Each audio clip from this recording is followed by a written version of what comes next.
Hey everyone, welcome to another edition of You're Doing It Wrong, where I talk about things in the magic community that I see people doing wrong that I think you guys can improve upon. And today, we're going to be talking about the ambitious card.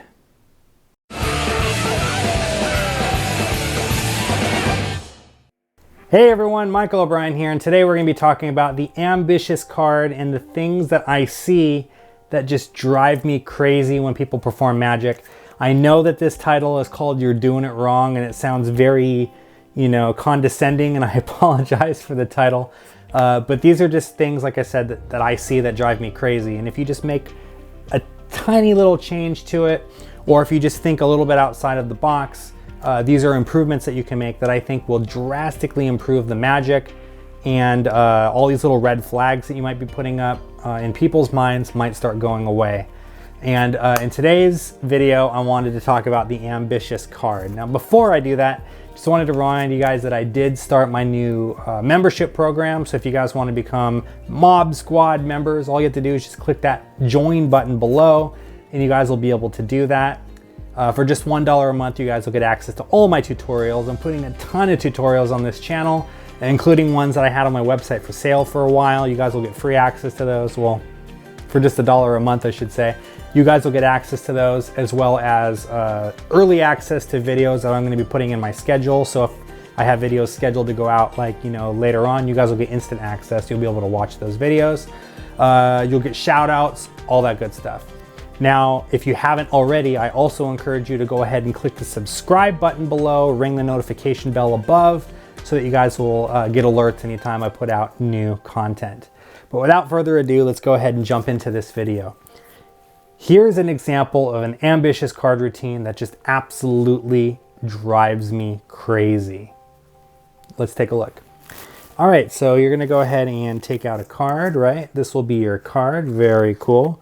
We'll go ahead and place your card into the middle of the deck, right? We'll give the deck just a little bit of a mix, just like this. And believe it or not, your card is not on the top of the deck, but if I snap my fingers like this, lo and behold, your card jumps to the top of the deck. Don't worry, we're gonna do it one more time. I'm gonna go ahead and place it into the deck. I snap my fingers, and your card comes up to the top of the deck once again. Watch. I just placed the card right in the middle of the deck, just like this, right? And I'll show you even that your card is not on the top of the deck, right? Not even on the bottom. But if I just snap my fingers like this, whoop, now it's on the floor. If I just snap my fingers like this, your card jumps right up to the top. Watch, we'll do it again, just like this. I take the card, I place it into the deck, I snap my fingers, and your card arrives right on top of the deck.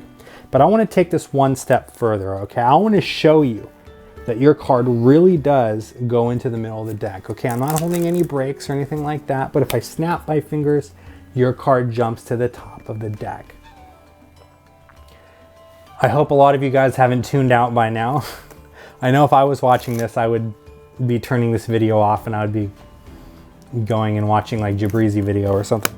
Because it's just so boring watching ambitious card routines that are like that. Now, if that's you, I apologize. This isn't meant to be like making fun of you or anything like that. This is meant for you guys to kind of see from an outside perspective what it looks like, what it feels like to be watching this, and how you can improve upon it. So how do I take an ambitious card routine, which in its heart is just a card coming into the top of the deck, and making it build into something that is more exciting, that feels like it's different phases and stuff happening? It's not just the card going into the middle of the deck, coming to the top, going in the middle of the deck, coming to the top, going in the middle of the deck, coming to the top. You know, like we make that joke where like some people will have like 500 phase ambitious card, right? And the honest truth is it doesn't even necessarily matter how many phases the ambitious card is. It could be like a 10 phase ambitious card. If you're able to keep it engaging and you're able to be one step ahead of the spectator every time, then I think it's just fine. So for example, I have a routine that I perform called a lesson in misdirection, which is my ambitious card routine. If you guys become Mob Squad members by clicking the join button, you'll have access to that video. So you guys will be able to go watch it. I'll leave a link in the description here below, where I'll teach you guys how I perform that routine.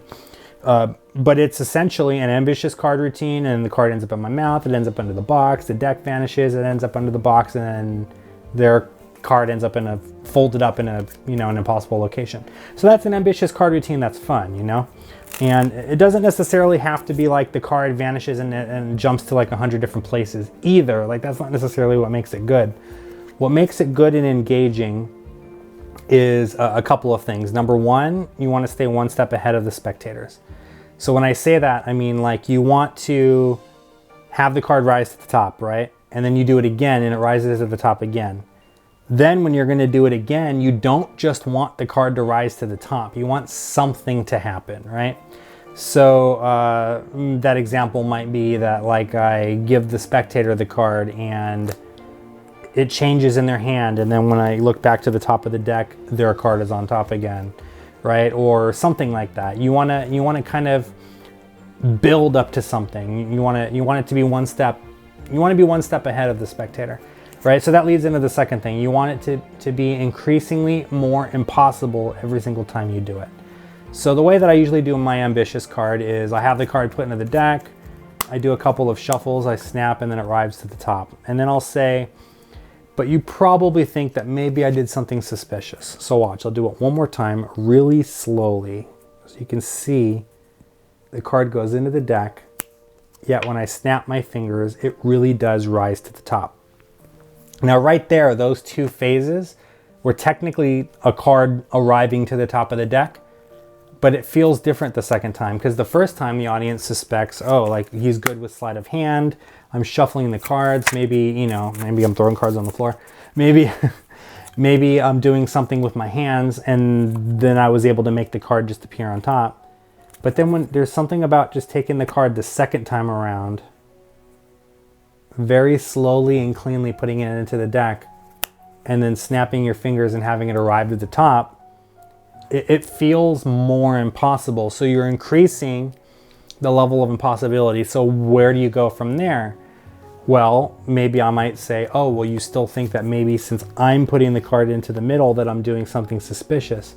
So here, I'll give you the card, you put it into the middle, and I'll hand you the entire deck, and now you'll do the magic move. And when they turn the card over, it's on top again, but it's in their hands this time, right? So that's another way that you can do it, is you can kind of get the spectators involved. Maybe you might say, here, I'll even do it face up, right? So your card's not on the top yet, but if I just rub my hand over the card, it not only arrives to the top, it actually becomes the top card of the deck. Here, I'll put the card into the deck face up this time so you guys can see it, right? Square in the middle of the deck. All I have to do is just give a little blow and it jumps back up to the top. So there are different ways that you can kind of make it feel like it's different every time. And one of those ways is to kind of increase the impossibility of the thing. The last way to do it is having some kind of interesting story that kind of ties everything together, right? So, and when I say a story, I don't necessarily mean like, well, this is Jack, and, you know, Jack is actually, he owns a pogo stick, and every time Jack goes into the deck and he hops with the pogo stick up to the top of the, like, you don't have to necessarily have like a story. But when I say having a story, I mean like the pattern and the performance and everything, it all kind of flows together. So I encourage you guys to go watch that lesson in misdirection video. If you don't want to become a member, you can watch the performance only version for free. Again, I'll link that in the description below. So if you guys want to check out the tutorial, you're welcome to do so. If not, you guys can watch the performance so you can at least see what I'm talking about. But there's like little things that I do, like I'll say, you know, I don't want you guys to think that I'm doing that, you know, that sleight of hand stuff that magicians do. And I'll do like, you know, like a back palm. Or at one point I'll say, you know, a lot of people think that maybe I'm using one of those special decks of cards where like every single card in the deck is the Jack of clubs, right? That would make the trick pretty easy, right? But, you know, I'm not doing that. It's a regular deck of cards.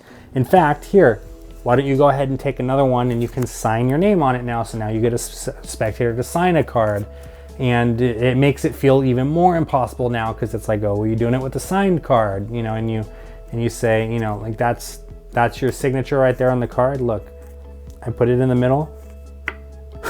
And even with your signature, it still comes up. So you know that it is really your card, right?